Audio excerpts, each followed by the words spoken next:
Hello, everyone. Welcome to Easy Update. This week, we're doing the Fast and Loose Internet Talk Show. I have prepared no topics. Before I introduce the guests, we have to see our title screen here. And then our theme song. Let me share computer sound so my guests can hear it too. Our theme song, which of course is just whatever the top staff pick on Epidemic Sound is this day. This one is called Some of Y'all.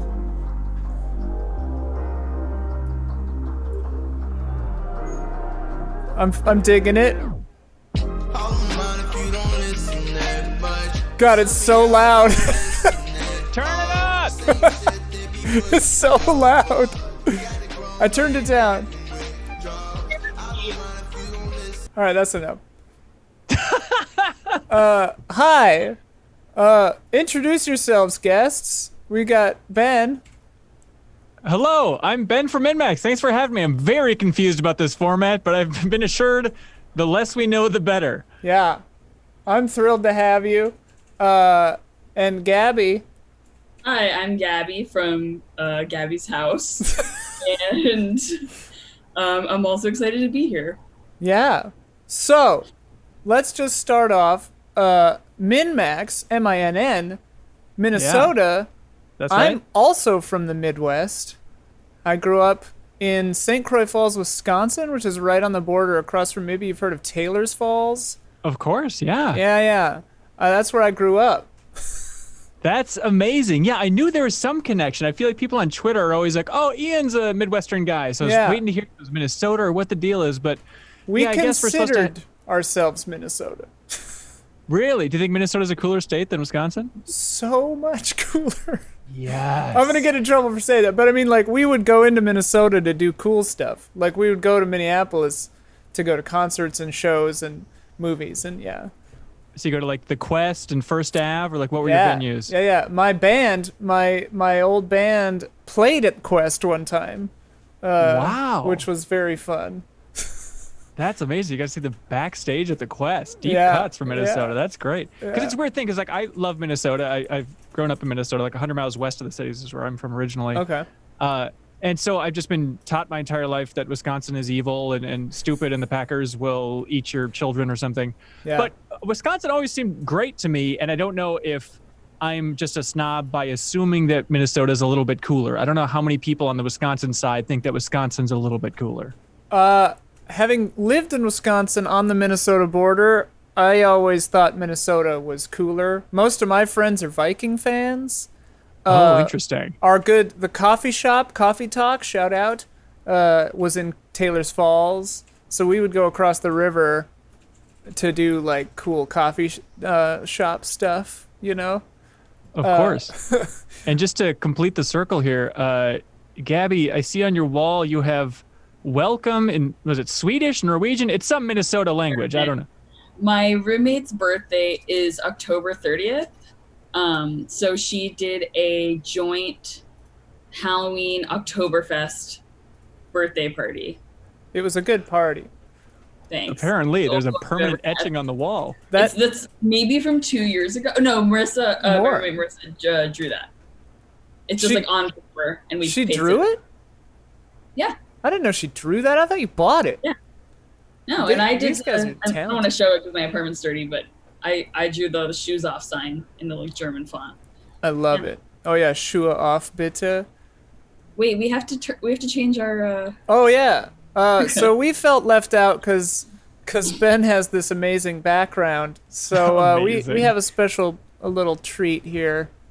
There we go. Wait, there's a blurry image of me in my shorts leaving the screen. It's perfect. Hey, and they both say your Flawless. picture here. That's actually really good.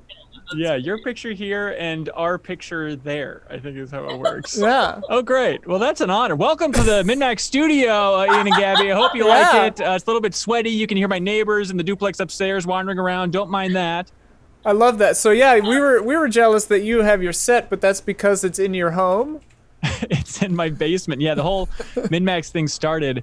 It's funny, like my girlfriend was trying to rewind the clock and make me walk through it. And I think a lot of it was I was at Game Informer for 9 years. I decided to leave Game Informer last year and thinking about like, what can I do? What can I do? And I think a lot of it was like bringing my laundry to the room right off camera there. And then just realizing, well, there's this empty room down here that nobody's doing anything with. Like I built the Game Informer studio with Jason A. Striker, who's now at Giant Bomb. Like I could probably just build a new little studio in that room. And then it turns out not really that hard. I mean, Yeah. you all know it's just a lot of Googling. Like that's all you got to do to build anything as complex as a studio. It's not that bad. I learned how to fix drywall because of a leak at our studio. It wasn't that bad. It wasn't that bad. How do you figure out who gets to do that? Are you just in charge of all drywall related maintenance? Story of my life generally is I figure out that I have to do all the things that I want to do, or they won't happen. Interesting. But not always. Okay. But with so you're things not like necessarily, you're not like the fixing- handiest person at Easy Allies? I would say I probably am. Okay. I don't know, but not by I don't know, just because things like a hole in the ceiling bother me, and so I go fix it. But yeah, it's been an interesting ride because like, we were fully planning on once we hit a Patreon goal, we were going to rent out a studio in Minneapolis and stuff. Yeah. And then just a couple months ago, I had that realization, partly from like, it's a bummer to see you all separated from your studio, or even, you see Danny O'Dwyer over there with no clip that he's like, oh, I can't use the studio anymore. I got to shut down. Yeah. And so it's just this realization of like, do we need to do that? Is that a waste of Patreon funding to spend thousands of dollars for rent when we could spend it on, contracting out, making more shows, stuff like that. And so it was a weird, slow change because it's so enticing. And I'm sure you all know that. Like, it's so cool to have your own space. I'm so jealous that you have that Easy Ally space that you could hang out in, you can eventually hang out again as well. But it's just that feeling of, I think the world has changed so much. Maybe people don't mind that it's just us in a basement, I think, yeah, you can definitely get a lot done if you're inventive. And like your set looks great. So like, oh, thanks. Our initial set was just like Brandon's bizarre garage, which had its charms. It had its, but The charms, you mean spiders? yeah, a lot of we called them To keep the charms. spiders away. Yeah. Yeah. And like, I love the studio. I miss it. What we can do, what I really like is more space, multiple stages, that kind of stuff. But yeah, I mean, because of the work from home stuff right now, like, we can't not pay rent and internet over there because we've signed multi-year contracts. So it's just Right. like, we've got banging fiber internet over there that we can't, like, Bloodworth and stuff will remote into the computer there to do, like, to download and upload stuff from Twitch because it's like literally 1,000 times faster. Oh, that's a weird idea. Here's can we get techie here? Is that allowable? Yeah. What do you use to remote in? Google Chrome Remote Desktop. It's really that fantastic. simple? Yeah, it's fantastic. And you don't have to have Windows Pro or any stupid thing. You just have to set it up on both ends, obviously, and then Yeah. And you can do it like I've remoted into this PC with my phone, and like re-uploaded a video. Wait, so like just your finger becomes the mouse? Yeah.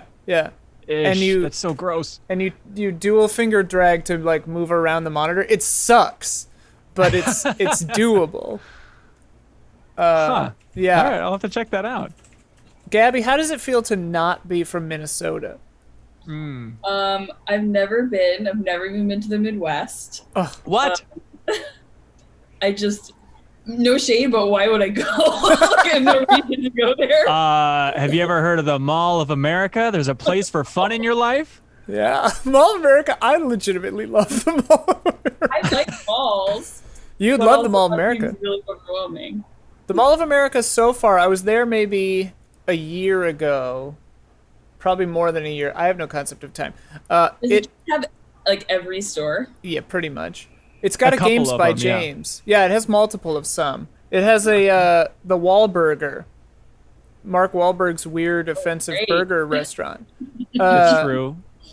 But Cool. it's staved off. You gotta go, Gabby. You gotta Book go. that plane ticket now. It's staved off becoming sad, like many other malls in America.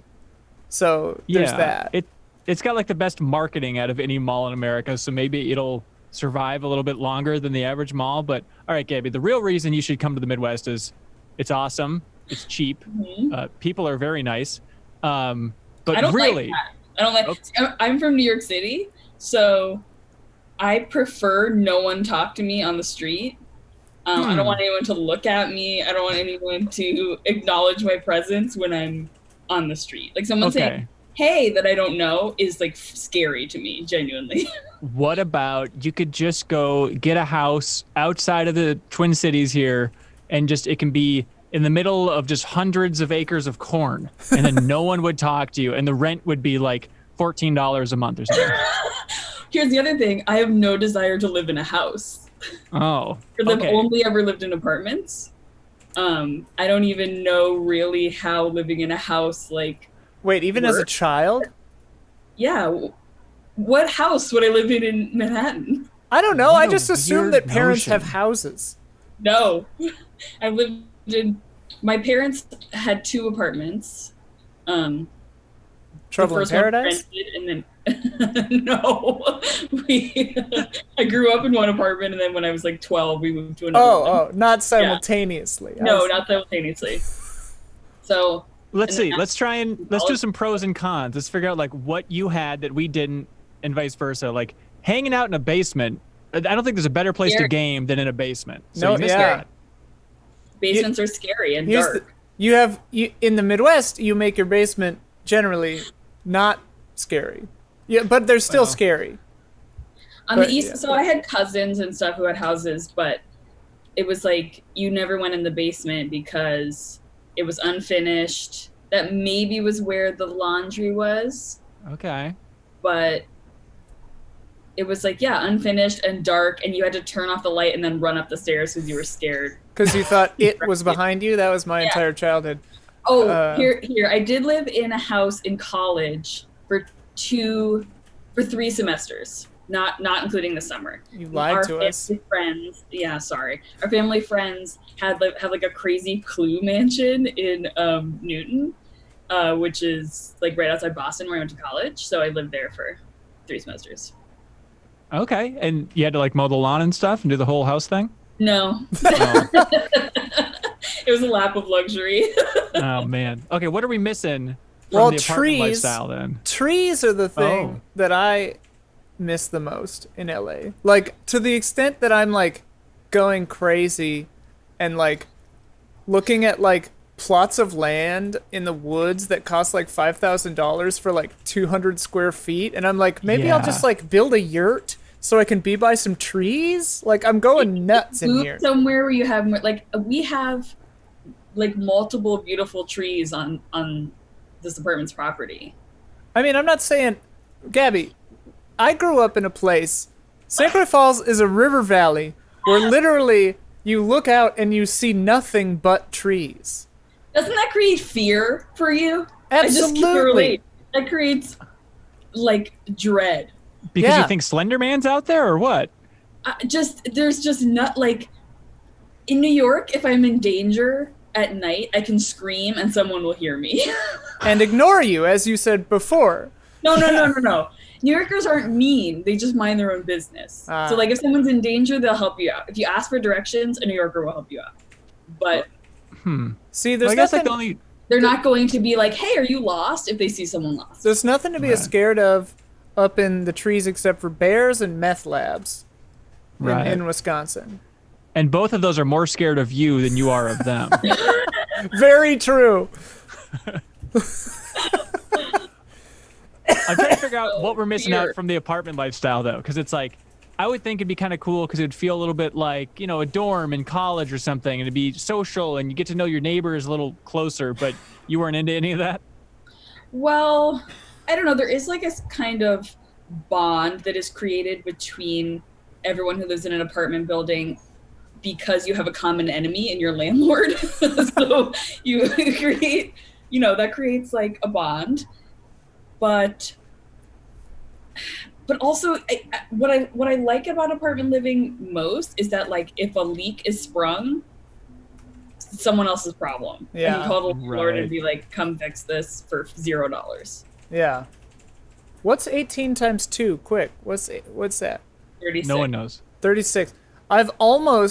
Next year I will have lived in apartments for as long as I lived in a house. Because I left home when I was 18 to go to college in Chicago, lived there for 7 years in apartments, moved almost every year, which is kind of crazy. That's just what you do when you're that age, I guess, in Chicago. Yeah. And then I moved to LA, and I've only moved once, and I've been here for 9 years. So I've been here 5 years, and I've moved 3 times. Oh, wow. Nightmare. it's a young people thing, I guess. Do you think you're both going to... Gabby, you're in LA too? Yeah. Do you think you're both going to stay in LA for the rest of your lives? I think so. Like, a lot of my closest friends are moving here after saying they would never move here. So I feel like I won, so I feel like I have to stay. You know? All right. I definitely there are a lot of things I like about LA and California. I like that it's more progressive generally. I like that it I don't miss winters. I miss seasons, but I don't miss winters. Like, I love fall and spring, obviously. I like winter when I go home for like 2 weeks for the holidays. But that's my fill, you know. I can just skittle on to Big Bear and go snowboarding if I feel like the need. I like winter from December 1st to January 1st. Yeah. That's right. as long as I want my winter. And then the rest of the year, we have like, 3 weeks of summer, and the rest of it is like temperate and comfortable. I mean, LA is too hot in the summer for me, but. Yeah, I just think of like the E3, like, you know, schlepping a bunch of video equipment around and just dripping with sweat. So that's my LA summer experience, which I understand is not the normal experience out there. It kind of is. Like, my apartment doesn't have southern exposure, and it gets inexplicably warm in here. It's like what right now? It's 76 degrees outside, and I bet it's 100 in here. You have an air conditioning. It's on. Is the window open? Yeah. Okay, there we go. The windows are never shut. We've never shut the windows in 9 years. Omar? Where's Omar? Omar's right here. Hang on. Why do you keep the windows open? They want to know why the windows are always open. Because it's hot as shit in here. Yeah, but you have the air conditioning on. But we have the air conditioning on, she says. Oh, because it gets smelly. It gets smelly. That's We have a dog. insane. Just close the window. Close the window for like 2 hours and just... You're completely wasting electricity. Listen, It's like, we are paying to air condition the out of doors. Also, the window is this open. Yeah. It's doesn't matter. it's like It doesn't 6 matter. inches. because the difference in pressure between inside and outside is going to make all that cold air rush out. The difference in pressure? Yeah, She because says of the pressure differential makes all the cold air rush outside. that's how it works. Eat my butt. Oh, great. Oh, okay. Interesting offer. Great. Omar requests that you eat his butt. Uh-huh. I heard. So happy you're come on the show.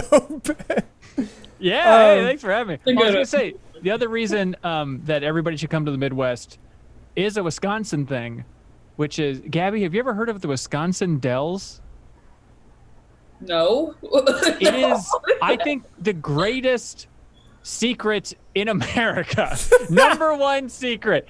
People don't talk about this crazy town. It is a town, I think it has a population of 2,000, but it has more water parks per capita than any place on Earth. Yeah. It is just like, you take 2 or 3 of some of the greatest water parks you can imagine, squeeze it into this town, and then the rest of the town is just...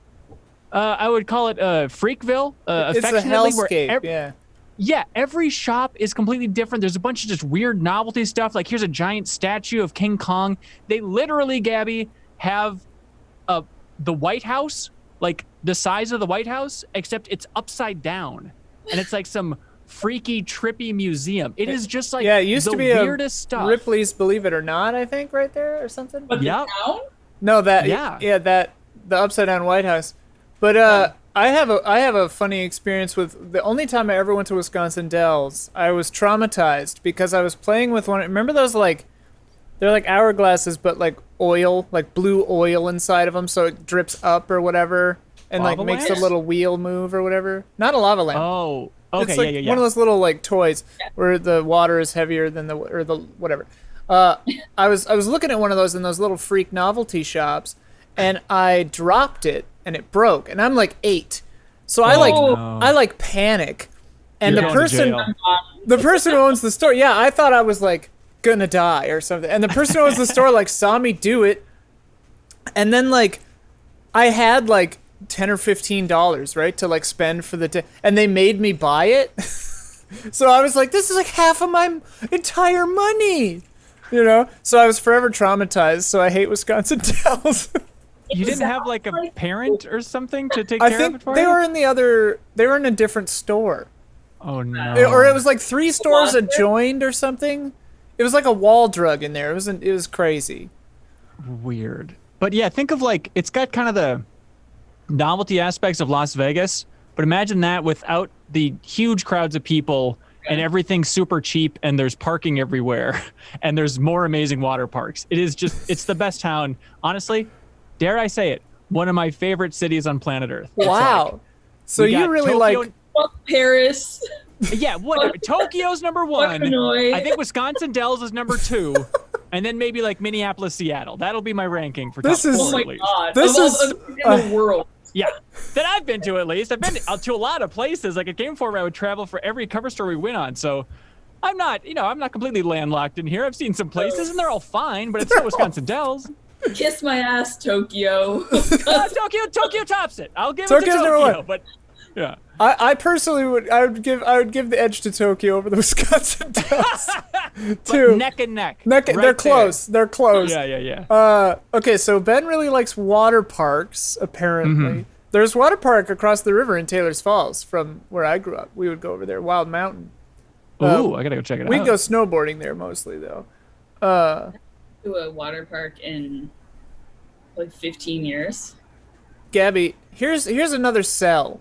So, having lived now in 9 years in LA, when I go back home, I get dizzy for a couple of days, and the theory is that the air is so clean, I get oxygen high Oh wow. compared to LA.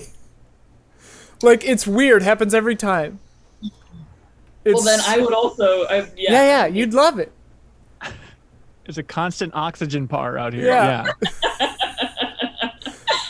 I don't know. I do love the Midwest. It like, have you seen the movie Fargo, Gabby? Of course. Yeah, that's like wildly accurate. Everyone's trying to have their wives kidnapped. Everyone talks like that. Putting people in wood chippers. Chipper shredders, and then yeah. and then everyone who sees someone putting someone in a chipper shredder just has like a stoic Midwest reaction where it's like, because you never want to be offensive or upset anyone, so you're always just like, well, I disagree with you doing that.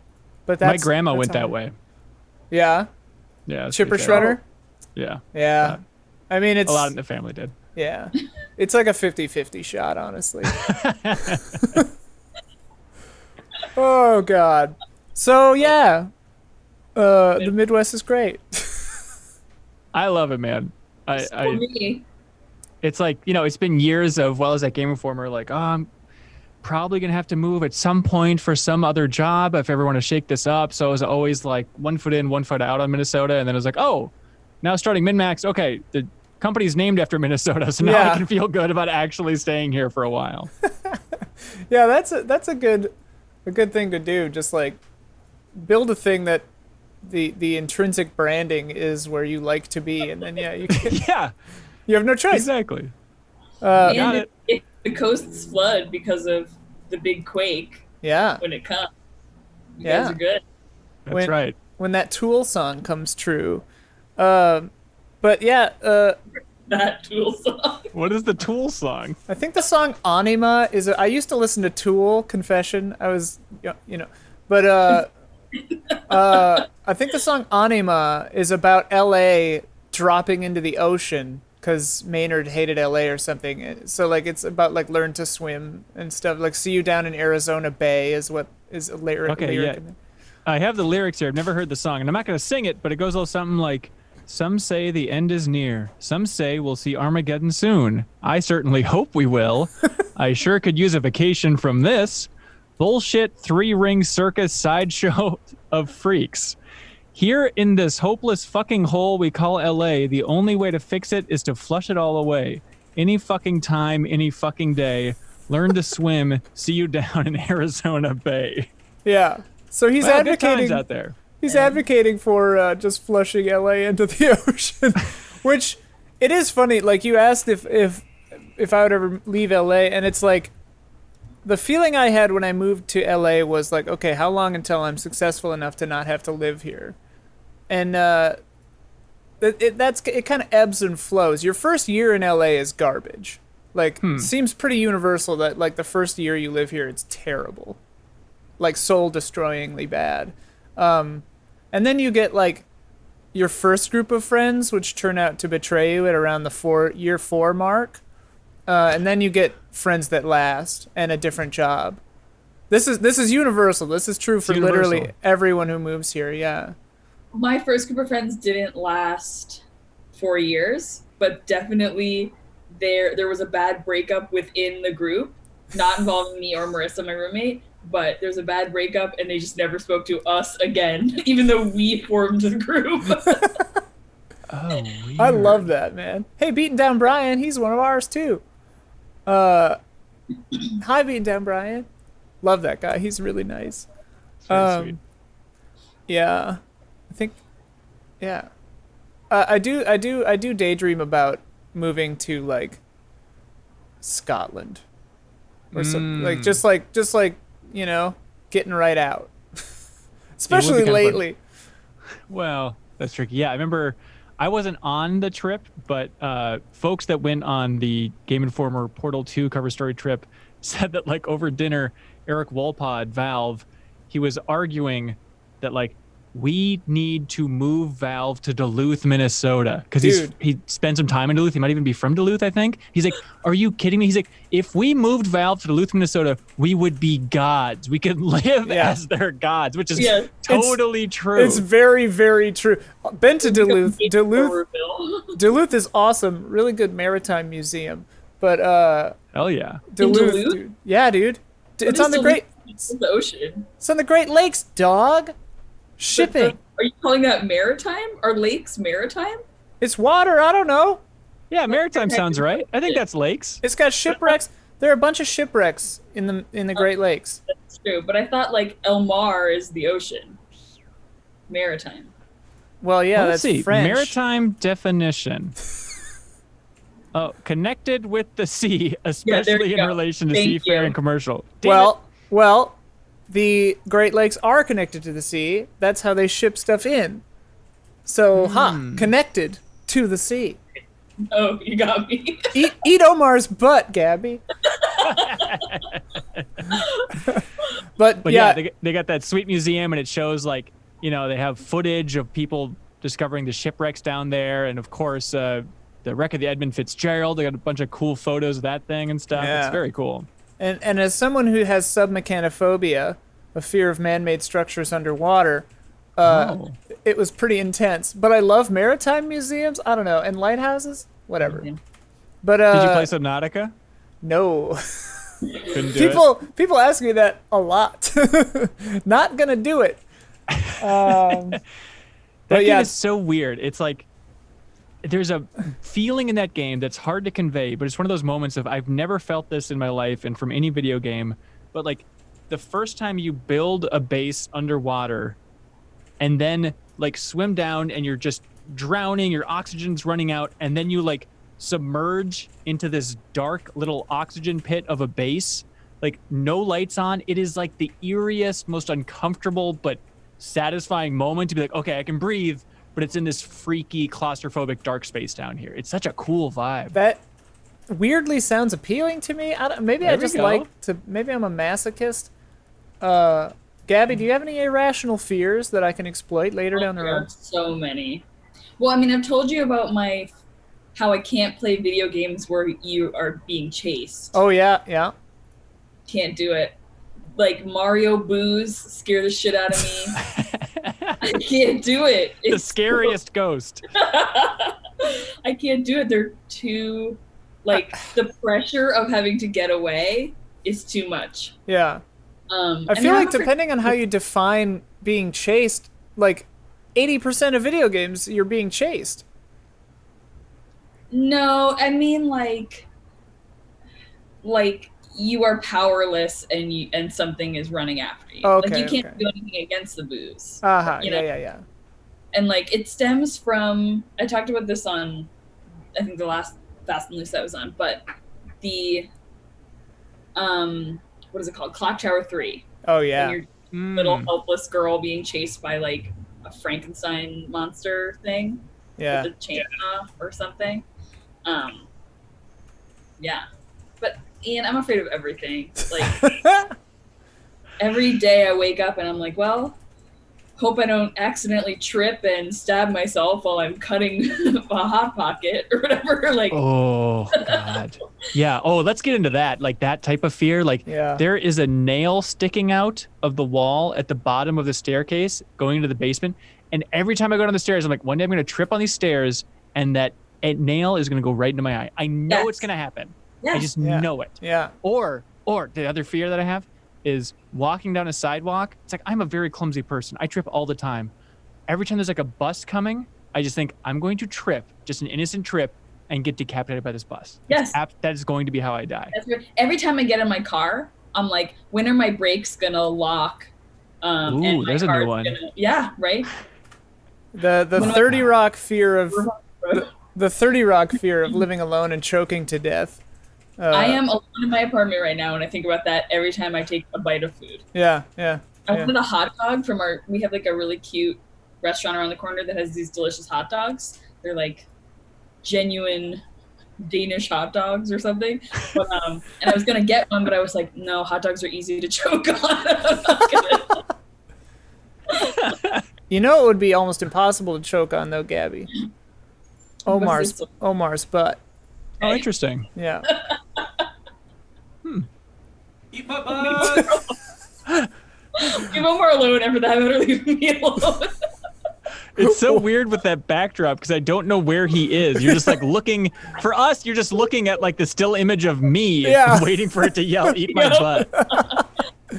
Yeah, it's hard to tell where anything is these days.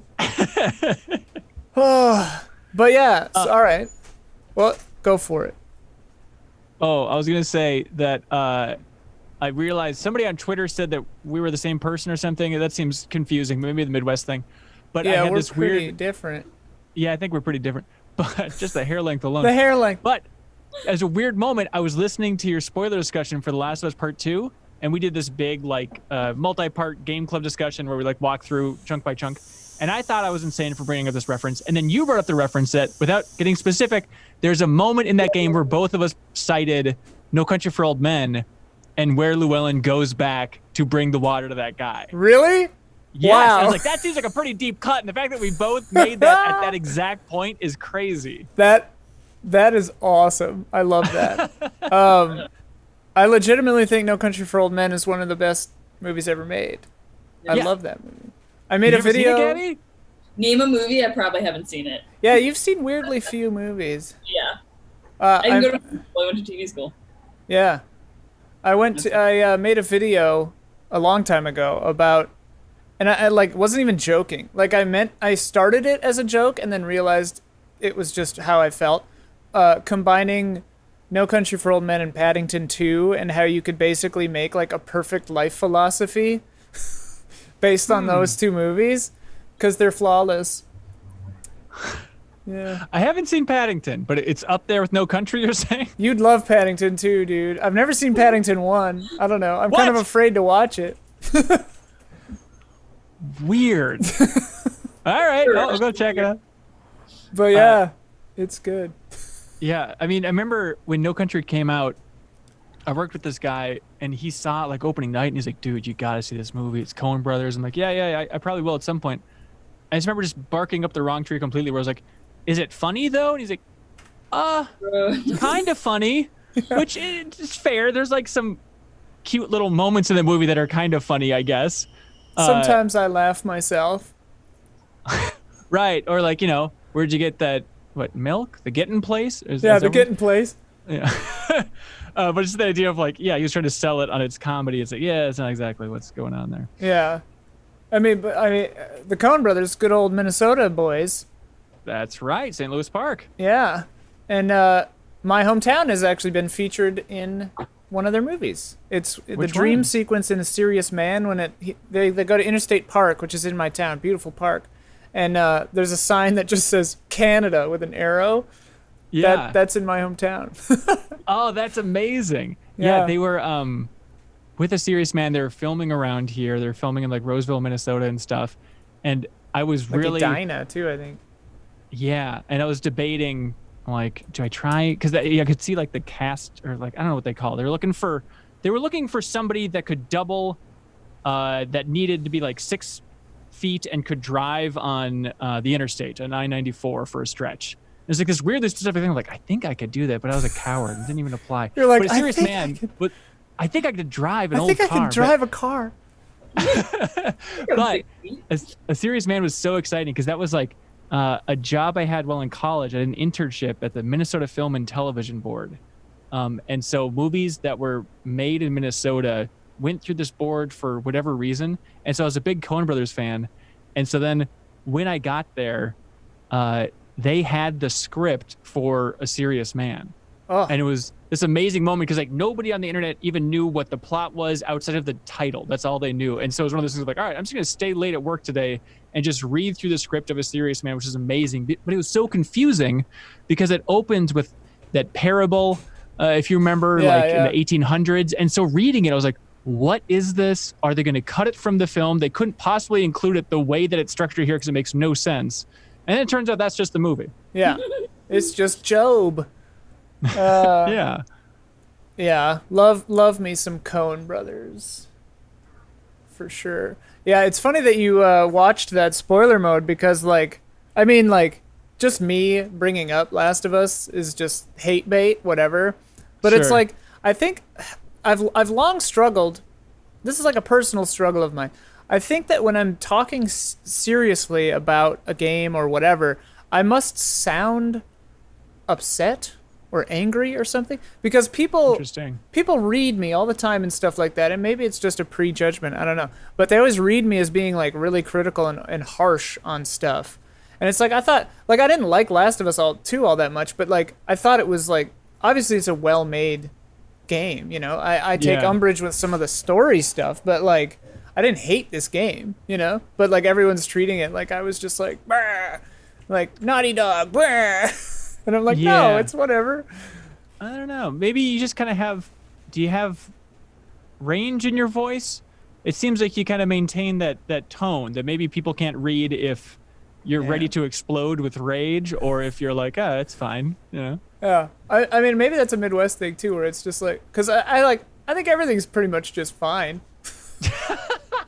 Like, everything. Do you struggle with that? Do you struggle with like, oh man, I've got to have some angle for this thing overall? When we talk about it on the podcast, I have nothing other than, yeah, it's fine. Bleeding Edge, it's fine. Maybe somebody will like it. I don't know. Really, yeah, really great animations. Yeah. I mean, honestly, a lot of the time that is my reaction to stuff. I mean, like, of the 8 of us, I definitely, you know, like I have more of a background in film. Games have always been my hobby, but like, I love some of them, and then the rest are just there. You know? But Right. anyway. How did you two connect? Gabby, what's your history? Well, in 1993, no. Jurassic Park hit theater. Ruled the earth.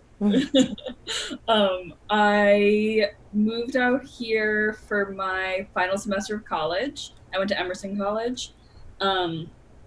And I was an intern at Comedy Central. And at one point we went to, I don't know if you're at all familiar with the old Viacom building, but there was like this, Ian, I know you are, but I used to there's, work like, there. yeah, of course. There's like this weird building that's like connected to the main building, but you have to go outside to get to it. Yeah. They call it a motel because it looks like a motel. And I had to go there to pick up something or other, and there were all these like paintings on the wall, like all these comic book looking things, and the person leading me around to like get this DVD or whatever. I think I Am 8-Bit painted those. I think. Oh, interesting. Oh. Person was like, yeah, game trailers used to be in here. And I was like, what the fuck is game trailers? And then like a couple months later, I think I like discovered game trailer stuff, and I was like, oh, they're so, I don't know, fun and positive, and they're funny together and all that. Not to like compliment you guys while you're right here, but and then I went to an Easy Allies meetup. You went to Kingsglaive. I remember meeting you. Oh yes, okay. So they went to go see Final Fantasy Kingsglaive. Final Fantasy Of course. Have you seen that? It's a visual nightmare. One of the worst things I've ever seen in my life. But still, I think it's the best Final Fantasy movie. Oh, it's awesome. It rules. That's one of the few movies I have seen. No time for No Country for Old Men, but Kingsglaive, hell yeah. Seen it twice. Went to Kingsglaive, chatted with everyone, saw that shitty movie. Then I went to a meetup, and we, my roommate and I, met Jason there, Ian's friend Jason, and now our friend Jason, and we became very close Programmer. Yes, very close with Jason, and then because Jason is like, we call him Mayor Jason because he just like is talking to everybody, and not minding his own business, which is like the opposite of me. And then because Jason is so friendly, we were able to like hang out with Ian, and now Ian is also our friend. Ow. Look at that. That's perfect. Do you remember like the first Easy Allies content that turned you around or caught your eyes? Well, it would have been game trailers. Oh, sorry. It would have been game trailers. Okay. I think it was D&D, I think. Maybe it was mandatory update, but I think that was later. Haha. As long as it was in there. I was in my final semester of college, and I was like basically done with all my credits, so I was doing a lot of just like sitting in my dorm room doing nothing. So right. Great time to just listen to a D&D show. Oh God. What did you do at Comedy Central? I was an intern for the specials and talent department. I worked on the roast of Justin Bieber. Oh wow. Yeah. I think What I was involved then? I think I was gone by that point. I edited I edited web content for a lot of those roasts for Comedy Central too. Maybe you were. Not the Justin There. Bieber one. I did the Shatner one. I worked red carpet for that too, editing stuff. I don't know. I just randomly go in and work for Viacom sometimes too. Yeah, it makes sense. That's so confusing though. You'd take take the whole show and be like, okay, this is a good Twitter clip, or this is a good thing to run into some ads on the Comedy Central website. Me? Yeah. Oh, yeah, sometimes. Otherwise, it was like cutting packages of everybody on the red carpet and stuff, just little dumb sizzles and shit. That's fun. I was there. I got a gift basket from an agent who I won't name because everyone else was in my department was out at some rehearsal, I think, for the roast, and I was like tasked with answering phones. And he called, and he was like trying to get his client and his client's girlfriend on the red carpet, but they like weren't accepting any more people on the red carpet. And I was like, sorry, like we can't, we're not, whatever. And then he called us. He said, all of you guys are a slur. And then I was like, whoa. So I told my boss when he came back, and I got a gift basket out of it from that agent. Oh my God! To make up for using a slur? For using slur, yeah. Good Lord. Yeesh. That's Hollywood. That's Hollywood, baby. Is there a disc in the fireplace? By the way, I'm piecing things together now. When you mentioned beating down Brian, I thought like, oh, you must be looking at some live chat somewhere that I can't see. I was so confused. But you're talking about on the TV. On the TV behind you. Yes, beating down Brian is very sweet. Yeah, that's a game that we played all the way through and regretted it. It was Dirge of Cerberus, Final Fantasy VII on PlayStation 2. Yeah. Yeah, we streamed the entire thing, and then afterwards we celebrated by throwing it into the fire. So I'm sitting in there. Don't play that game. I love that. one of my favorite things about Fast and Loose is almost every time the guest ends up hosting. Like Ben's over here like asking a question, like, how did you two meet? I love it. I love it. I've got a fast metronome. Well, what are your origins? How did you get into Game Informer and stuff? So, tell us your origin story. Oh boy. So went to the University of Minnesota in the Twin Cities. I auditioned for that. Yeah? For the theater school that they had at the time, the Guthrie program. Yeah. Oh, that's awesome. You didn't get it? I got called back, and then I got into DePaul in Chicago, so I just went there. Oh, cool. That's awesome. And then they kicked me out, and I got into film school. Look who's laughing now. All the way to the bank. That's right. You get to get roasted online for your Last of Us thoughts. Look who's laughing. Yeah, for a pittance. But yeah, so I went to the U of M, and then after that worked at like a local TV station, just editing like, big fair today. Let's cut together some stuff here. And then the job opened up at Game Informer, and like, to be completely honest, I wasn't really a fan of Game Informer. Like eventually I started following it a little bit, and I thought like, oh, it's kind of cool that it's in Minnesota, I guess. But like, I loved 1UP and stuff back in the day. So that was always my dream, is to go work there. And if I was being realistic, I should have just had my sights set on Game Informer, because it was the best way in for sure. And it was great. And so, yeah, the job opened up. I was working on like a video game related documentary that I sent them a trailer for, made it seem like it was done, and it was not, and is not currently still. And then got hired there, which was insane. So it was like, I was the first video producer there. And then it was bizarre, because I was maybe there like a week and a half. And then they're like, oh, by the way, there's a new Elder Scrolls game, and it's going to be called Skyrim. It's like before it was announced, like, you're going to be flying out and filming all those video interviews at Bethesda. And I was like, oh, okay. So it was like a matter of weeks from, cutting together a trailer for local sports on this community TV station to like, I remember literally arguing with Todd Howard about how to film the studio tour. It's just one of those moments of like, I don't know what my life is anymore. This is bizarre. That's awesome. Yeah. So then, that was a good time there. And I went on, because like, with the magazine, it would rotate cover stories every month. And so I ended up going on 80 cover story trips around the world, which was really awesome. Like visiting pretty much every studio I'd want to visit at some point. And so it was real luxury. It was a good gig for a long time. And then, then last October, there were some layoffs, and they weren't handled very well. And so I was like, I'm just going to go ahead and build a studio in my basement for now. I love that. I mean, they're having done Easy Allies now for 4 years, like we own it, like LLC and stuff. Like after having worked, a bunch of jobs, Game Trailers was an enjoyable job, but I still kind of looked at it as a job. But like, definitely, I love not having a boss. I love the patron model, because it's like you have a bunch of supporters in that way, but then you can still do ultimately what you think is best. And I think it's just such a fun model. It's really I feel very fortunate, as I assume you do.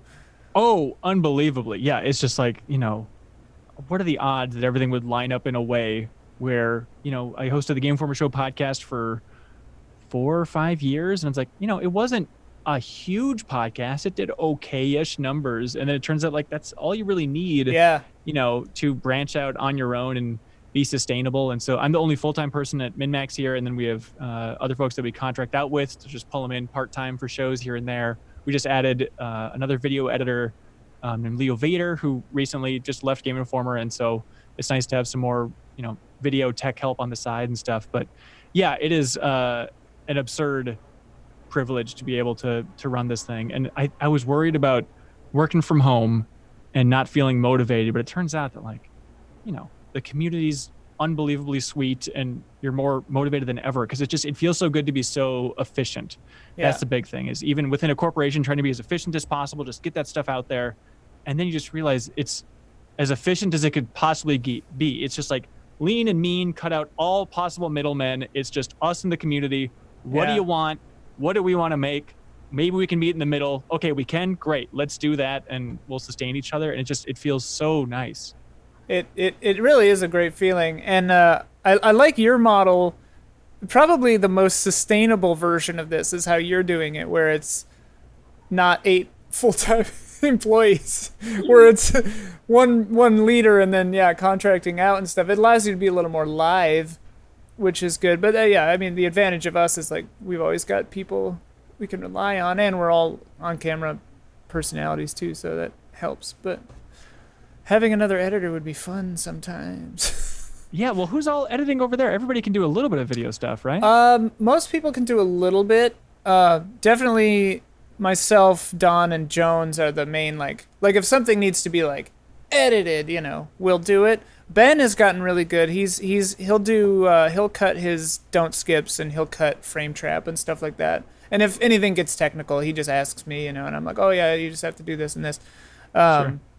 And Damiani can prepare his podcast and stuff. So like trying to get them all in there. But yeah. I mean, since Kyle left, like people have wondered if we're gonna replace them. But I mean, then like COVID happened and stuff, and like that was a longer thought process, a whole other discussion too. So like, I don't know, but like the sky's the limit. Really, it depends on. Well, the Patreon number is the limit, I guess. There's, in fact, a literal limit. There's, in fact, a very, very literal limit. And it's you, the viewers. Oh, my God. How much do you look at that number? Because I've had to wean myself off of checking that number. Because I think if you don't look at Patreon numbers too often, you might not realize that, like, it is constantly fluctuating. It fluctuates like crazy. Yeah, it looks like a steady line, but like if you zoom in, it's just people dropping out, people jumping in, and it just happens to maintain a decentish level. But it's terrifying, and it can like it got to the point where it would affect my mood. Like I'd be in a terrible mood at dinner, and I just realized like, why am I bumming my girlfriend? It's like, oh, that's right. There were like 3 people that deleted their pledge in a row, and that just like would send me into a spiral, and it's no good way to live. Yeah, we Another fortunate thing about our structure is Bloodworth handles most of that stuff, but like I definitely look at the numbers sometimes, and I mean I don't remember if yours is, but our dollar amount is public facing on our Patreon. Ours is because you guys are, because I look up to you guys so much. I talked to Blood and Jones before I launched and just said, please tell me how to do this. And that was something that I noticed, and I appreciated you guys being that honest about everything. Yeah, and it's a double-edged sword, and initially we did that because we were tying goals to dollar amounts, which we have since stopped doing, because we thought it's better for everyone if we can produce the content we want to produce and are passionate about, and not feel like we have to do a show if it's not working or something. And also I feel like that makes the audience feel like they're not holding you hostage as much. Yeah. The downside to having the number show is that if you think it makes us panic, it also makes the patrons panic too. Yeah. And the way that, like, I kind of wish that Patreon, this is like a feature request, Patreon, I guess we could just ask them. But like, they should really hold the number at a point at the end of the billing cycle, because every billing cycle, at the end of every month, a bunch of payments don't go through right away. So at the end of every month, it just looks like we drop like $1,000. Right. And then people who jump in and see that, they're like, oh God, they're down. Like everything's over, blah, blah. It's like really easy to misinterpret the statistic there. I think a lot of the time patrons feel like investors. So it's literally like, oh my God, my stock is crashing. Like, what do I do? Sell. Which is a fear that one has when you're doing like a fan funded or a crowdfunded thing, where it's like, how much say, like, are they investors? Are they shareholders? Or are they supporters? And it's an interesting balance to try to strike, for sure. And like you said, we try to be as transparent as possible while still maintaining the right to surprise. But yeah, we definitely always try to just be on the up and up with people, even when that comes to making mistakes. Yeah, I think the Patreon community in particular, it's like, they're fans, they're positive, they want to support. It's just like a great self-selecting group for understanding things. I've had so many situations where I've been panicking about like, oh God, I don't want to make this announcement. And then it's no big deal. We used to do tabletop streams back when we could hang out together, and those used to be exclusive to like $5 supporters. And then at a certain point, it's like, we should just make this public for everybody and make it a more regular thing. And I was so scared about announcing that change. I announced it, and it was like 3 people that were like, ah, cool. Like zero complaints. Like it takes a lot, I think. I think it's easy to be so zoomed in and see every slight movement as a reason to panic. But everybody else, you know, it's like how I enjoy Easy Allies. Like, I'm happy to support you all, sit back and enjoy the content, but I'm not going to be fully zoomed in about like, well, they could be working harder today, couldn't they? Like, you know, this is not a thing. It's just I get my enjoyment in a week and I'm good. It's really interesting because some of the things over the past, like getting rid of goals, this and that, like big changes, phase 4 stuff that we did, like canceling a bunch of shows, adding stuff, like we agonized over them. We had multiple meetings, we planned for weeks, you know, and like we were so nervous, and I was like, oh God, like this is gonna, like we knew about Kyle leaving for like months before he announced it, and I was just like, oh boy, you know, and like it's funny because a lot of the times the things that we think will really rock the boat, if we just explain them well, don't rock the boat, and people are often supportive, and things sometimes have even gotten better support-wise and feedback-wise. And then the flip side of that is like there are 2 other like sides to this coin, I think, where it's like a 3-sided coin. Of course. I guess all coins are 3-sided because they have an edge. Yeah. That's a great point, man. So the back of the coin is times people freak out on things that you didn't think about being a big deal at all. Like certain things that we're just like, yeah, it's a matter of course, and then somebody's just like, bah! You know, and you're like, oh, okay, we're sorry, we didn't realize that was a thing.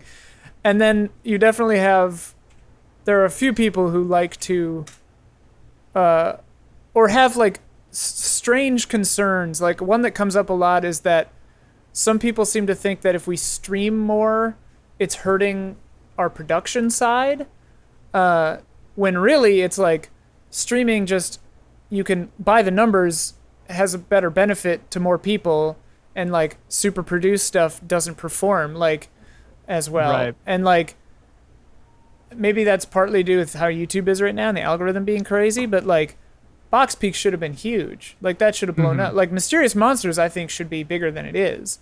And it's just like it can't escape this weird YouTube algorithm gravity, which is kind of funny because like what you said before about only needing a certain number of people, because like we saw that at Game Trailers at the very end, like the last couple of years, there was a ceiling, like a threshold that we couldn't break through. It was like 60,000 people on like the popular videos, you know. And back then that felt like a huge failure because like we were supposedly supposed to be on par with like IGN and stuff, you know, like we're supposed to be, or medium fries anyway, like on par with, I don't know, whoever.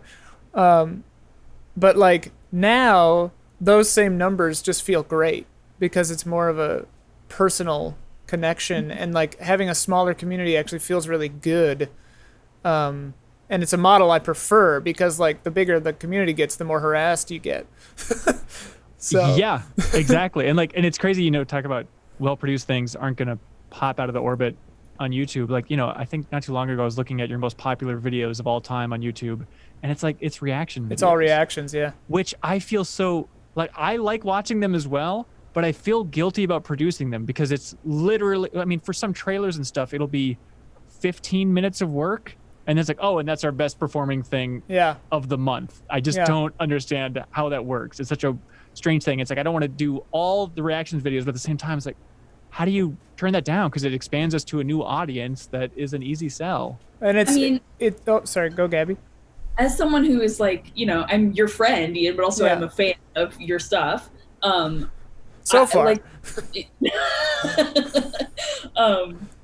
I'm your friend for now. Yeah. But like, I think that those reaction videos do so well because, you know, they have multiple, you know, more than one of you in them, and I think people like seeing, you know, you guys interacting, and I think it's the genuineness of it all, like, is attractive to someone, you know, who doesn't even really know you guys. Yeah. Yeah. And I've heard from a few people. Actually, interestingly, I've heard a couple of people on the autism spectrum say they really, really like reactions because the emotions are heightened and large, and so it's like it's easier to like get into and relate to, which is something I hadn't ever thought of. But it's really interesting. Obviously, that's not an experience that speaks for all viewers, but that was just something that I was told by an autistic viewer, and I was like, oh wow, I didn't even think about that, you know. It is funny though that by and large, like, because my weekly show that you're on right now, Easy Update, is like different every week, you know, and it's really funny how sometimes in the past I've been accused of low effort, and the funny thing is almost always the episodes that get that took more effort than just sitting down and talking for an hour, you know, like almost every time. It's just really funny the perception that people have sometimes, but it's like you can't blame people for their perceptions because it's just a product of their life experience, and you know you can't fault someone for not knowing your life experience. You know, thanks for the mental real estate. Yeah. That's what I always say. Thanks for the mental real estate. Yeah. You took the time for this comment. Means you thought about me. Great. I have infiltrated your mind like a thought virus. You are feeding me power. Yeah. Well, it's been an hour. I don't want to keep you guys all day. But this was really, really fun. Thank you both so much. Yeah. Yeah. Nice to meet you, Gabby. And Ian, I guess we haven't never met. I was on the podcast, but I don't think you were there that day, right? At the garage? Yeah, I think I was gone that day. Or maybe that was before we had the TriCaster, so I wasn't on every podcast. Or the I think it might have been. the Switcher, not the TriCaster. That's an old Game Trailers brain fart. But that was pre me having to be there every time. Getting to be there every time. Well, I missed you, and I hope to swing by again in person whenever the studio's back up and running at some point in the future there. Yeah, you're welcome anytime, and I'll probably try to get you on Mysterious Monsters someday if you're ever in LA. Oh, it's the best. It's so much fun. I don't know if you've ever seen it, but I love it. Yeah, it's awesome. I miss it. I miss doing it. Very well produced. Thank you. I hope to make it better. I was daydreaming of like a pie in the sky version with an unlimited budget, and things got crazy. There was like lore. I was like, oh my god, I could do this and this. Puppets. Real monster puppets. Yeah, dude. All the monsters as puppets. It would be sick. Oh my god. Voice actors. The monsters ask the questions themselves. Oh man, that'd be great. All the puppets would have to wear name tags. Because they'd all be like Huber's friends, and they're just like putting on a game show. Right. That's and Huber would have like what's his name? Sterling, that like he used to sit in a chair and tell scary stories. Rod Sterling from Rod Twilight Sterling. Sterling, yeah. Rod Sterling, like sitting by a fireplace, like, oh, didn't see you there. Yeah. Welcome to Mysterious Monsters. Oh yeah, a storyteller framing device like John Hurt Smoking jacket and mascot. Oh my god. Layers on layers. Beautiful. Well, anyway, thank you both so much. It was a real hoot. Bye. Oh, okay. Bye.